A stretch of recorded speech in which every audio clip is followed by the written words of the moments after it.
When you think of ancient Egypt, you probably imagine pharaohs draped in gold, grand feasts, and endless luxuries.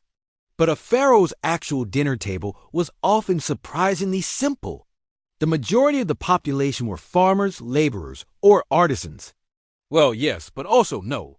While they had more variety, their core meals still often looked surprisingly similar to the commoners. For most, absolutely not. It was a luxury, a treat, or reserved for special occasions and religious offerings. Fish from the Nile and various kinds of wild birds were the most common animal proteins for the average person, if they could catch or raise them. They didn't have modern stoves or blenders, but their cooking methods were incredibly clever and efficient. Most Egyptians ate sitting on mats on the floor or on low stools. Food was served in communal bowls or sometimes individual pottery dishes. And no, there were no forks. What can we learn? First, the power of simple, whole foods. They thrived on a diet built from scratch. Second, local and seasonal eating was not a trend, but a way of life. Third, the importance of staples like bread and beer provided consistent energy. Ancient Egyptian dinners were a testament to their ingenuity, their reliance on the Nile, and their deep connection between life, food, and the afterlife. It's a reminder that even the grandest civilizations were built on the most fundamental of human needs: a good meal. Make sure to subscribe for more fascinating historical insights.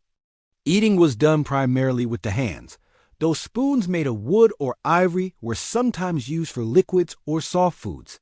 For more formal dinners among the elite, there might have been servants to wash hands before and after the meal. It was a relaxed, communal affair for most, a time for families to gather and share the day's sustenance. The focus was on simple food and good company. Most cooking happened over an open fire or in small domed clay ovens, often located outside the main living area to keep the heat out. Food played a massive role in their beliefs about the afterlife. They believed you needed to eat in eternity too. This is why you see so many elaborate food offerings in tombs, especially for pharaohs and nobles. These weren't just decorative. They were meant to provide sustenance for the deceased in their journey through the underworld and to the afterlife. They would leave real food, bread, meat, fruits, as well as symbolic carvings and paintings of food. The idea was that the deceased Ska could consume the essence of these offerings forever. So dinner wasn't just a daily meal.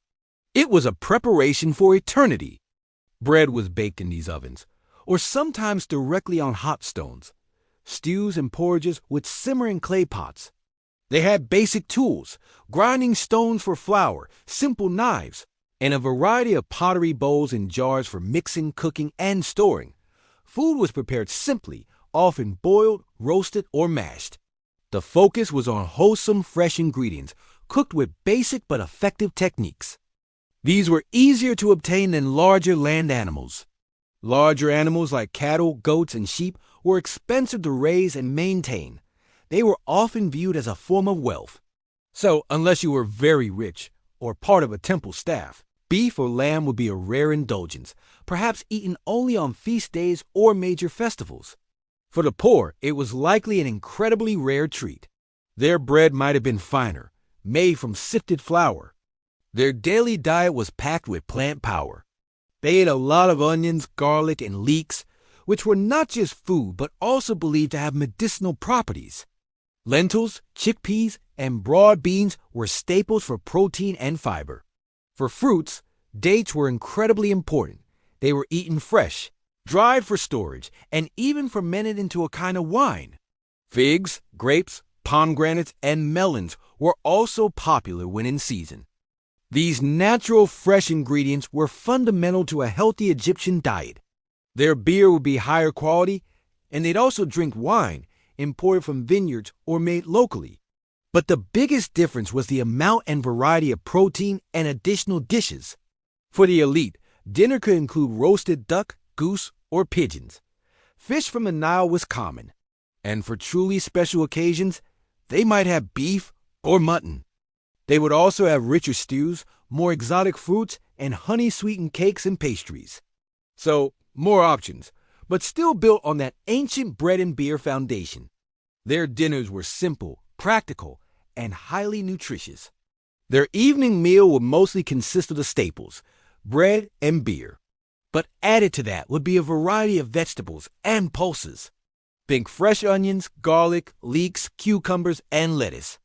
For protein and fiber, they relied heavily on lentils and chickpeas, cooked into thick stews.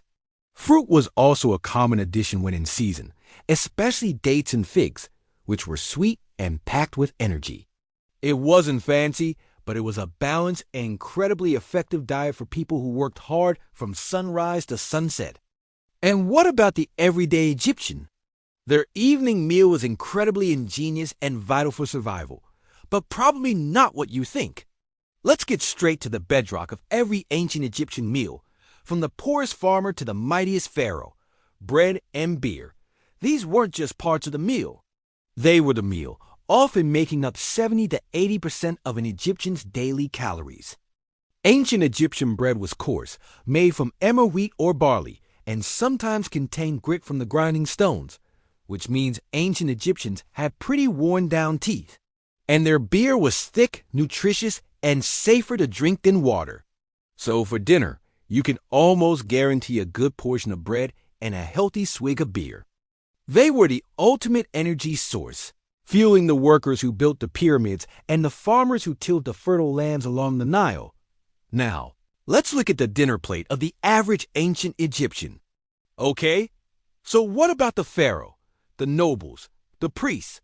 Surely their dinners were lavish beyond belief. So, was meat a daily thing for Egyptians? The ancient Egyptians were masters of agriculture, especially when it came to vegetables and fruits. Their gardens along the Nile provided an incredible bounty. How did they cook all this amazing food? So, the food is ready. But how did ancient Egyptians actually eat their dinner? Forget dining tables and forks. For the ancient Egyptians, dinner wasn't just for this life. From the humble loaves of the commoner to the rich dishes of the pharaoh, ancient Egyptian dinners offer a fascinating glimpse into their daily lives and beliefs.